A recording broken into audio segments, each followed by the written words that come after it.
The US Tech Force is hiring, and one of the departments, which is the US Treasury, is actually putting out an AI challenge for you to take home and build a prototype. So it's going to be lightweight. There's not going to be a database, but I built it out. I'm going to demo it. I'm going to go over what technologies I chose and why, and let's get started. So for the core application, I used TypeScript, React, Next.js, Tailwind, and obviously Node as a runtime. I chose Next because it's one framework for the UI and the API route. So upload handling, validation, and rendering ship is one deployable unit. There's no separate backend to stand up for a prototype. And this is just a prototype. For the model, I chose Sonnet 5 and structured outputs, which I put down as output config.format. And it included JSON schema as well. Why Claude? It's for the vision transcription of imperfect photos. So it was chosen for its measurement against Opus, actually, because Opus peaked at 8 seconds against a hard 5-second rule. The 5-second rule was placed by this challenge. So Sonnet 5 lands about 4 seconds with identical verdicts as what Opus was doing. So it's also isolated to one file, so it's swappable. So for the image processing, I chose sharp.js, and sharp is being used to decode uploaded pixels for the classical CV type size measurement. You'd find it in the library of TypeScript under typesize.ts. It's already present via Next as well. So I chose it over OpenCV because I would have had to have done basically a native build with that, or an 8 megabyte bundle for a functionality that I'd use only 2% of. This is the first time I've used Sharp.js, and I'm actually really happy with it. Now for testing, evaluation, observability, I used Node Test, which is built in. I did 94 units tests over the deterministic logic. No framework dependency. There's no config, no build step. It was a good selection. I also used Headless Chrome, which renders HTML labels to PNG fixtures, so every defect is deliberate and reproducible. Also, I used a custom eval harness under npm run eval. You'll just go right through. It scores the model's transcription against ground truth. It gates on verdict correctness. It's self-contained on purpose. The model is a dependency you don't control, and this catches drift when its version changes. Also, for observability, I used a custom observability model, per call cost, latency tokens. It goes into everything. And right now, the label measured, it's about a penny per label measured. So kept a plain module. It's a seam Langfuse or open telemetry exporter would attach to in production. So it's being done locally, and this is being done very specifically as a choice because of this prototype and giving the person that's going to look it over access to everything. If I put in Langfuse and all these other things, it would be more of a mess. I just got it straight to the point with custom eval harness and a custom observability model. Now, for deployment and delivery, I very specifically used GitHub and Railway. Usually, I build local in a Docker, and then I use something like Terraform. I love AWS. I'll have Terraform just push it over to AWS. But for this specific prototype, I thought GitHub and Railway was the best way to do it. So I will go directly into why I chose it for deployment and delivery, even more than that. So Railway is stateless container deploy from one config file, which is railway.json. You just go into the terminal, npm run start. It binds directly to the port. There's no infrastructure decisions to defend for a proof of concept as well. GitHub and Railway, it's just you connect your GitHub repo to Railway, and I'm using Nixpack specifically because it detects Node from engines, builds with npm run build. There's zero configuration. So this is what I've been choosing to do, a very quick build that goes up. Also, outside of this prototype, when you do use Railway, it is significantly cheaper than AWS. For big enterprise builds, I'm usually using AWS or Azure. But when it comes to just some basic, just showing off projects or just launching things quickly, I really like Railway. So what did I not use? And this is very specific because this is a prototype. in the directions it said that they understand there's not that much time that's going to be able to go into this, and just basically getting a working prototype up. So I wanted to be very specific with what this was not using and what I chose not to use on purpose, and this is very specifically due to the directions. So it might be a little shocking if I did a full production application that was finalized. Obviously it would have a lot more things to it. So right now, deliberate things that were not used: there's no database, nothing's persisted. Images live in memory for one request, then they're gone. There's no ORM, it follows no database, obviously. There's no CSV library, there's no image library beyond Sharp. Right now, browser-side canvas handles upload downscaling. The server only reads pixels, basically. There's no auth, there's no audit, there's no persistence. All of this is deliberately out of scope. It's a prototype, not a federal production system. There's no RAG, there's no vector database. The rule book is a handful of CFR constants in a code file. So retrieval would add a non-deterministic step to an auditable pipeline for no benefit. There's no test framework. There's just node, test, and next defaults are covering it right now. So that's all that's happening. So it's time to go over the GitHub requirements, and then we're going to go straight into the demo, and I will play around with not just uploading a file, a CSV file to be checked against images, but also just one at a time kind of manually type in. These were specific directions, and let's go into the build. Now, I did want to start by giving out a shout out to techforce.gov.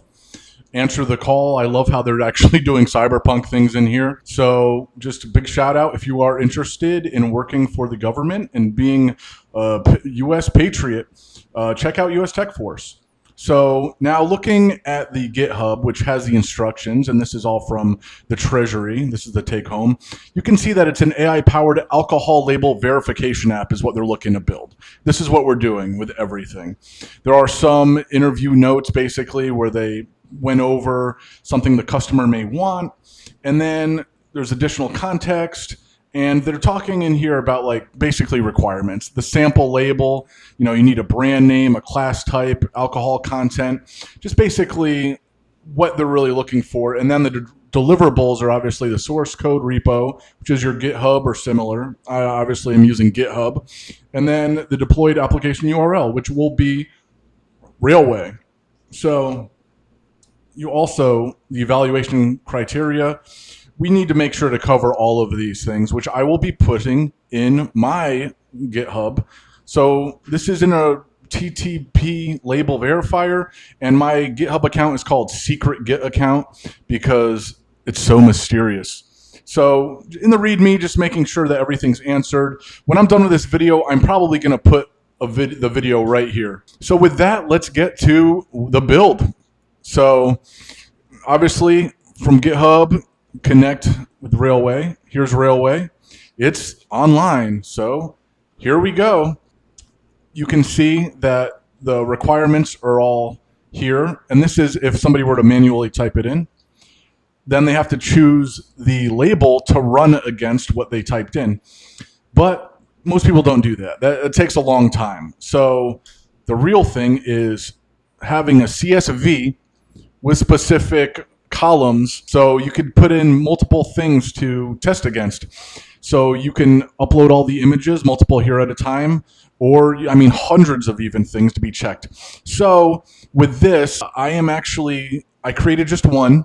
So here's a CSV with the specific columns. One of the things is obviously it needs to be against a very specific file. So you want to make sure the file names match up. And I put some accurate and inaccurate stuff in here just as a quick test to show how it works. And the label itself, this is what it looks like. Old Sport brand. So with that, let's upload the file. I'm going to upload the CSV. Then I'm going to upload the label image, making sure that the file name matches what's in the CSV. Then I'm going to check the label. Right now it's quickly checking. And it shows problems, so let's see what's going on. Basically, it read that on the label it says Old Sport brand, but on the application it said Old Sprout. In the application it said bourbon. This is very specifically Kentucky straight bourbon whiskey. And on the application, it said 90 proof. It's actually 100 proof. And the net contents was not found on the label. And there's no government warning, which is mandatory. It's missing from the label. So, and obviously, it can't be converted to millimeters if nothing was supplied as far as the measurements of this. So, with that, we can see that, yes, the reader is working and it is going against the text. So this will save a lot of time for somebody. So I'm going to now just do a quick test typing it in. So let's say this is Budweiser, red wine. Let's say it's 200 proof. Net contents is 0.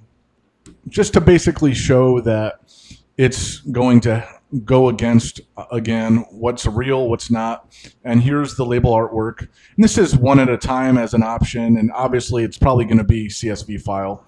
So let's see it work.